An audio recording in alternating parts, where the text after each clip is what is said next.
2025 is here, as is a slew of questionable January releases. My review of Den of Thieves 2 Pantera starts right now. When the first Den of Thieves came out, I checked it out and was shocked at the lengthy slog it ended up being. All the same, I was interested to see where writer-director Christian Gudegast would take a sequel, which can often be a little more impactful when it comes to the crime-action genre. While Den of Thieves 2 is a slight improvement over the original, and it hints at some genuinely excellent ideas, it's still a bloated and mostly meandering mixed bag. After a robbery at a European airport, Big Nick O'Brien, played by Gerard Butler, is certain it's the continued work of criminal mastermind Donnie Wilson, who escaped arrest in Los Angeles some time prior. Big Nick travels to Nice, France, in an effort to stop him and finds himself going undercover to rob the world's largest diamond exchange. Den of Thieves 2 changes up the formula slightly, which is a welcome advancement, and most of its characters from the first film were dead, so Gudegast's script gets more time to focus on Big Nick and Donnie. The further development of Big Nick is helped by Butler's charismatic personality, essentially fusing the actor and character into one being that mostly works.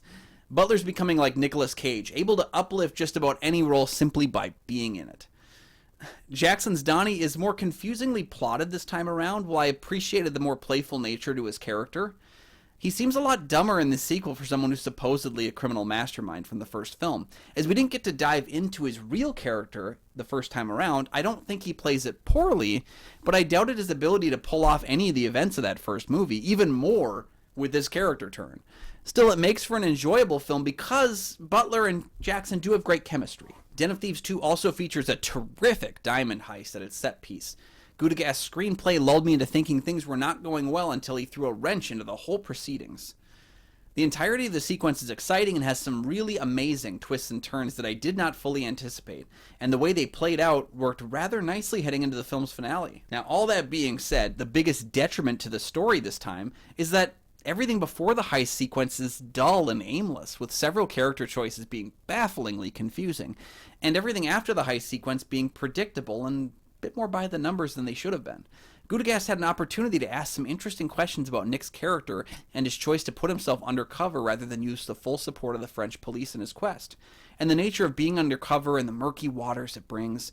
But he really only hints at it as the film nears its closing. His screenplay has amazing ideas within, but he doesn't really pursue them, seemingly comfortable with the number of plot conveniences which reach ludicrous levels in the climax. Den of Thieves 2 Pantera is very much more of the same, though I applaud the injection of comedy to the overall narrative and the execution of a great heist sequence alongside some great chemistry between Butler and Jackson, though they play less like the characters from the first film in the process. I think fans of the first will enjoy this one, and I had a little bit more fun this time around.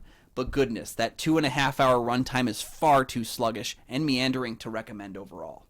I give Den of Thieves 2 Pantera a 2.5 out of 5. You can find a written version of this review over at goatfilmreviews.com, but while you're here, make sure to like and subscribe. They're 2 free things you can do that help to support the channel immensely, and you never miss new episodes of the show as they drop. You can also check out goatfilmreviews.com for my many written reviews. You can check out Goat Film Reviews on Facebook. You can follow me at Almighty Goatman on Twitter, Instagram, Letterboxd, Threads, and Blue Sky. And you can find my show, Kyle and Nick on Film, that I co-host with Nick Plotachuk from the St. Paul Filmcast. We have new episodes of that show every single week. There's also a link in the video description here for the Minnesota Film Critics Association, of which I'm a member. You can find other film critics' reviews of new, popular, and classic films, as well as more of my stuff over there. Thank you so much for joining me for this video review of Den of Thieves 2 Pantera, and we'll see you next time. Bye-bye.